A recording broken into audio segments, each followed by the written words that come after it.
Friends, मैं हूं पायल और आज के इस वीडियो में हम लोग डिस्कस करने वाले हैं कुछ ऐसी बातों के बारे में जो कि आपको ज़रूर पता होनी चाहिए अगर आप एक एजुकेशनल चैनल स्टार्ट करना चाहते हैं तो अगर आप स्टार्ट करना चाहते हैं एजुकेशनल चैनल तो आज की वीडियो आपके लिए बहुत इंपॉर्टेंट है, या फिर आप स्टार्ट कर चुके हैं, ऑलरेडी काम कर रहे हैं अपने चैनल पर, तो भी आज की वीडियो आपके लिए काफ़ी ज़्यादा हेल्पफुल रहेगी। तो एक एक करके हम इन सभी बातों को जान लेते हैं। देखिए, जो पहली चीज़ है जो आपको पता होनी चाहिए वो ये है कि जो एजुकेशनल चैनल होते हैं, जो एजुकेशनल वीडियोस होती है, उन पे बहुत कम व्यूज़ आते हैं। जी हाँ, ये बात आपको ज़रूर पता होनी चाहिए ताकि आपको व्यूज़ की चिंता ना हो आगे चल के। क्योंकि देखिए, एजुकेशनल चैनल की जो ऑडियंस होती है वो कम होती है। बहुत कम ऐसे लोग होते हैं जो एजुकेशनल चैनल में इंटरेस्टेड होते हैं, क्योंकि आपको भी पता है कि लोग सीखना नहीं चाहते हैं, लोग कुछ पढ़ना नहीं चाहते हैं, लोग जो है वो बेफालतू की चीज़ों में इंटरेस्टेड होते हैं और यूट्यूब पर बेफालतू की वीडियोस ही देखते हैं। जैसे एंटरटेनमेंट वगैरह की जो वीडियोस होती हैं वो बहुत ज़्यादा चल जाती हैं, लेकिन जो एजुकेशनल वीडियोस होती है जिसमें आप लोग दूसरे बच्चों को कुछ सिखा रहे हो, उसकी ऑडियंस कम होती है, क्योंकि ज़्यादा लोग इंटरेस्टेड नहीं होते हैं इन वीडियोस को देखने में। तो ये चीज़ आपको पता होनी चाहिए कि जो आपकी वीडियोस हैं उन पे व्यूज़ बहुत कम आएंगे। भले ही आप कोई भी सब्जेक्ट पढ़ाते हो, लेकिन उन पे व्यूज़ कम ही आते हैं हमेशा। ये चीज़ आप ध्यान रखें। हाँ, ऐसा होता है कि अगर आप बहुत टाइम से लगातार काम करते रहते हैं, 3-4 साल आपको हो जाते हैं, तब आपकी वीडियोस पे धीरे धीरे बहुत अच्छा व्यूज़ आना शुरू हो जाते हैं और आपका चैनल बहुत अच्छी ग्रोथ करने लगता है। लेकिन स्टार्टिंग में और कम से कम 1 साल तक तो आप ये मान के चलिए कि आपके बिल्कुल भी चैनल पे व्यूज़ नहीं आने वाले, बहुत कम व्यूज़ आएंगे। क्योंकि एक तो यहाँ पे भरोसे की बात भी हो जाती है कि बच्चों का आप पे भरोसा नहीं होता है, तो वो आपकी वीडियोज़ को क्यों देखेंगे, है ना। तो एक भरोसा भी जीतने में टाइम लगता है कि हाँ, आप बहुत अच्छे टीचर है, बहुत अच्छा पढ़ाते हैं, आपको बहुत अच्छी नॉलेज है, ये चीज़ भी करने में टाइम लगता है। और उसके अलावा एजुकेशनल चैनल की ऑडियंस इतनी ज़्यादा नहीं होती है, इसके लिए व्यूज़ कम आते हैं। ठीक है, तो ये चीज़ की आपको जो है गांठ बांध लेनी चाहिए कि एजुकेशनल जो वीडियोस होती हैं उन पे व्यूज़ कम आते हैं। दूसरी चीज़ है कि जो एजुकेशनल वीडियोस होती हैं उनमें पैसा भी बहुत कम होता है। तो अगर आप पैसे के मोटिव से आते हैं कि हम एजुकेशनल चैनल बना लेते हैं, बहुत टाइम मेहनत करने के बाद चैनल मोनेटाइज हो जाएगा तो हम बहुत ज़्यादा पैसे कमाने लगेंगे, तो वो भी आप लोग गलत सोचते हैं। क्योंकि मैंने आपको बता दिया, व्यूज़ कम है और व्यूज़ कम है तो पैसा भी कम है। हाँ, अब बाद में जाने के बाद अच्छे पैसे आप लोग कमा सकते हैं, लेकिन स्टार्टिंग में ये नहीं होता है। स्टार्टिंग में बहुत ज़्यादा मेहनत करने के बाद भी ज़्यादा पैसे नहीं मिलते हैं। क्योंकि देखिए, एजुकेशनल चैनल का ये रहता है कि अगर किसी कंपनी को अपनी ऐड भी लगवानी है तो कोई कंपनी ऐड लगवाना पसंद करती है, दूसरी जो सोच सकते हैं हम लोग, जो टेक टाइप की वीडियोस होती है, जो टेक्नोलॉजी से रिलेटेड होती है, वहाँ पे ज़्यादा पसंद करती है बड़ी बड़ी कंपनीज अपनी ऐड लगवाना बजाय कि एजुकेशनल चैनल के। जैसे कि जो हमारी कंपनीज होती है, जैसे किसी मोबाइल की कंपनी हो गई, अब किसी मोबाइल की कंपनी को अपनी जो है मोबाइल की ऐड लगवानी है, किसी भी मोबाइल की, आप समझ लीजिए किसी भी मोबाइल की ऐड लगवानी है, तो अब आप ही समझिए कि वो जो मोबाइल की ऐड है वो कौन सी वीडियोस के ऊपर लगवाना पसंद करेगा कंपनी वाला। ठीक है ना, आप खुद ही समझ सकते हैं। एजुकेशनल की बजाय वो बहुत अच्छे एक टेक्नोलॉजी के चैनल पे वो ऐड लगवाएगा।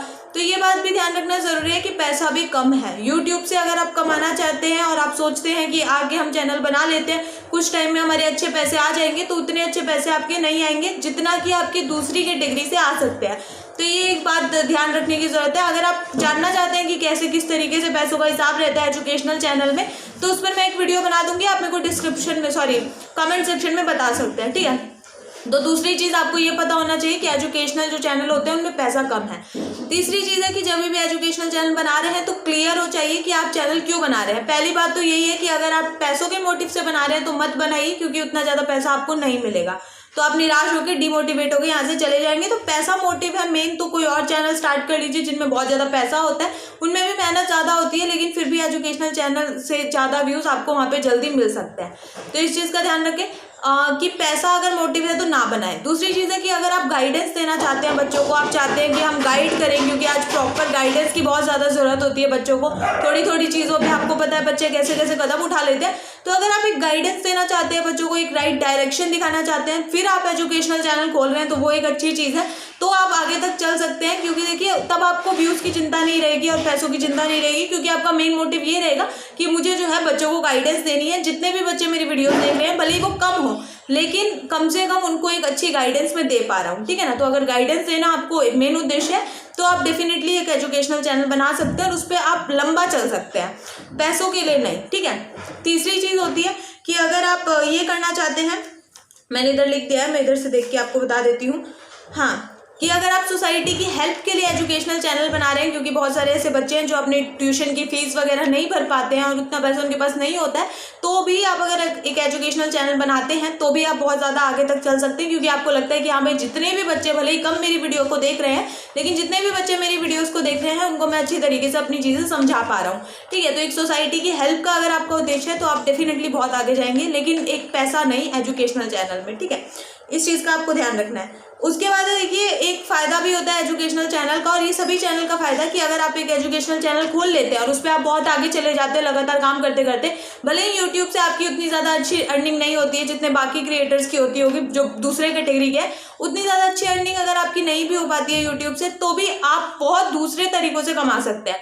जैसे अगर आप अपनी कोई किताब लिखते हैं या फिर आपने जो है कोई आप सीटेट का सब्जेक्ट पढ़ाते हैं, तो सीटेट के लिए आपने मनोविज्ञान की किताब लिख दी, तो वो किताब की बहुत ज़्यादा जो है आप लोगों में प्रचार प्रसार कर सकते हैं। यहाँ पर आके बोल सकते हैं अपनी वीडियोस में कि मैंने जो है ऐसे ऐसे करके एक एजुकेशनल साइकोलॉजी की मैंने ऐसी एक किताब लिखी है, वो किताब बहुत ज़्यादा अच्छी है, उसमें ऐसे ऐसे क्वेश्चन है, आप लोगों को बता सकते हैं। तो अगर बच्चे आप पे ट्रस्ट करते होंगे तो डेफिनेटली वो आपकी बुक खरीदेंगे। तो यहाँ पे आपका खुद का बिजनेस भी प्रमोट हो रहा है और साथ ही साथ आपका एक नाम भी बन जाता है। एजुकेशनल चैनल के माध्यम से लोग आपको पहचानने लगते हैं, अच्छा वो वाले सर की क्लास है, वो वाले सर की क्लास है। तो ये चीज़ आपको ध्यान में रखनी चाहिए कि खुद का बिजनेस प्रमोट कर सकते हैं, और यही है कि बहुत अच्छे पैसे कमा सकते हैं, लेकिन एक टाइम पे जाने के बाद जब आप इतना नाम कमा लेते हैं, क्योंकि नाम यहाँ पे बहुत ज़्यादा इंपॉर्टेंट होता है, क्योंकि बच्चे आपका नाम देख के आपकी किताब खरीदते हैं, ये बात हमको पता है और आपको भी पता होगी। तो ये चीज़ आपको ध्यान पे रखनी है।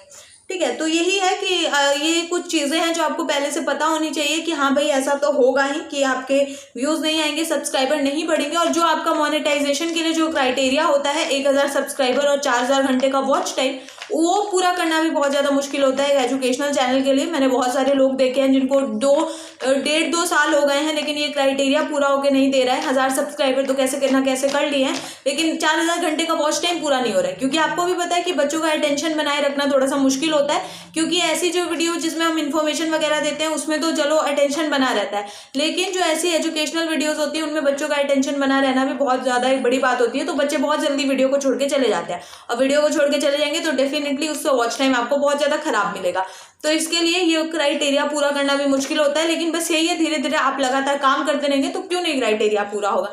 ठीक है, अब कुछ तरीके आपको बताती हूँ जो कि आपको बहुत ज़्यादा हेल्प करेंगे अगर आपका एक एजुकेशनल चैनल है तो देखिए सबसे पहले अगर पढ़ाने के तरीकों की बात करें तो किसी भी तरीके से आप पढ़ा सकते हैं। मैं इसके ऊपर अलग अलग भी वीडियोस बना दूंगी अगर आप कहेंगे तो पढ़ाने के लिए बस ये है कि अगर आप फेस कैम करना चाहते हैं तो एक बहुत अच्छा मोबाइल आपके पास होना चाहिए, ताकि आप ब्लड ना दिखाई दें, या जो बोर्ड पे आपने लिखा है वो ब्लड ना दिखाई दे।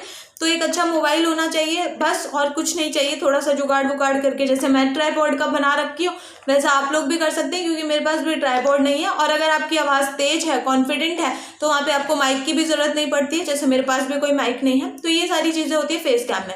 और अगर आप वो करते हैं, आप बहुत अच्छी क्वालिटी देना चाहते हैं, तो एक कैमरा ले सकते हैं, ट्राइपॉड ले सकते हैं, सारी चीज़ें ले सकते हैं। वो तो आपके ऊपर निर्भर करता है आपके पास कितना बजट है, कितना पैसा है।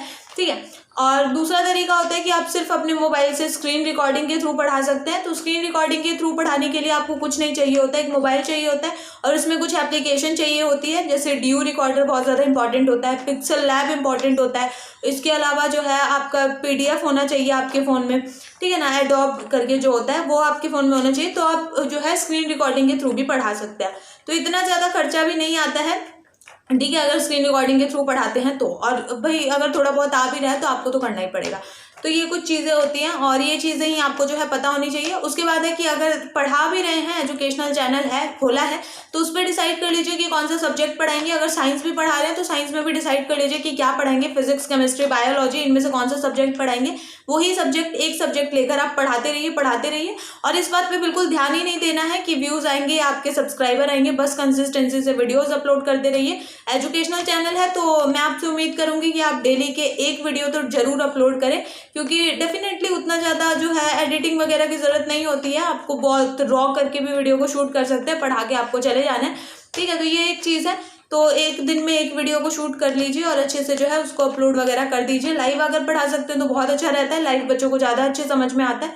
1000 सब्सक्राइबर हो गए तो उसके बाद लाइव अगर पढ़ाएंगे तो बेहतर रहेगा, ठीक है। और यही है कि बस काम करते रहें, और क्या दूसरा मैं आपको ऑप्शन बताऊँ, इसमें तो कोई ऑप्शन भी नहीं होता है, ठीक है। तो ये कुछ चीज़ें हैं जो आपको माइंड में क्लियर होनी चाहिए, आपका मोटिव क्लियर होना चाहिए कि एक्चुअली आप चैनल क्यों स्टार्ट कर रहे हैं।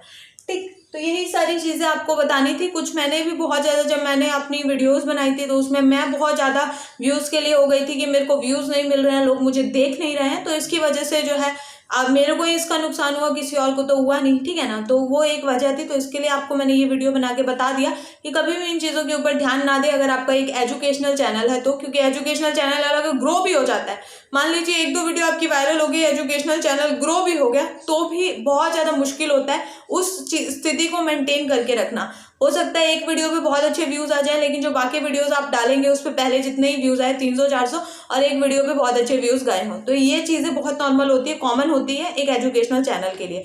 लेकिन वही है, एक बड़े एजुकेटर जब आप बन जाते हैं यूट्यूब पर, तो आपको भी पता है कितना नाम, कितना पैसा आप लोग कमा सकते हैं, सारी चीज़ें कर सकते हैं।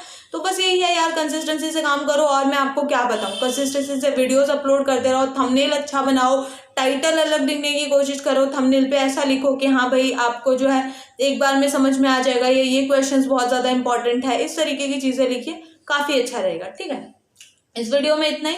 कोई डाउट होता है कमेंट करके पूछ सकते हैं। इसके अलावा इंस्टाग्राम पे ज्वाइन कर सकते हैं, पायल सिंह इंस्टा मेरा यूजर नेम है, या चैनल के अबाउट सेक्शन में जाएंगे तो आपको मेरे इंस्टाग्राम का लिंक मिल जाएगा। चलिए, थैंक यू सो मच।